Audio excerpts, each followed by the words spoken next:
ఆ బ్యాంకు ప్రతినిధులు మన స్కూల్కి ప్రతిభావంతులైనటువంటి పిల్లలకి వాళ్ళకి మెరిట్ సర్టిఫికెట్ వాళ్ళకి ఒక చిన్న ఆనర్ చేయాలనేటువంటి ఉద్దేశంతో ఈరోజు మన స్కూల్కి రావడం జరిగింది.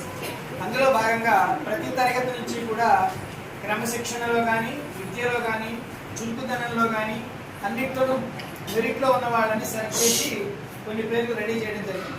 సో ఈ మెరిట్ సర్టిఫికెట్ వాళ్ళు ఇచ్చే ఆనరు తీసుకున్న వాళ్ళు మాత్రమే గొప్పవాళ్ళని, మిగతా వాళ్ళు గొప్పవాళ్ళు కాదు అని అర్థం కాదు. సో ఈ తరంకి, ఈ సిచ్యువేషన్కి వీళ్ళని సెలెక్ట్ చేయడం జరిగింది. సో వాళ్ళందరినీ కూడా మనం వాళ్ళ సర్టిఫికెట్ నుంచి ఇచ్చినప్పుడు వాళ్ళందరికీ కూడా మీరు శుభాకాంక్షలు తెలియజేయాలి చప్పట్ల ద్వారా. అర్థమైందా? అలాగే బ్యాంక్ నుంచి వచ్చినటువంటి వాసు నాయక్ గారిని వేదిక మీదకి రావాల్సిందిగా పిలుస్తున్నాను. అలాగే మల్లేశ్వరరావు గారిని, అలాగే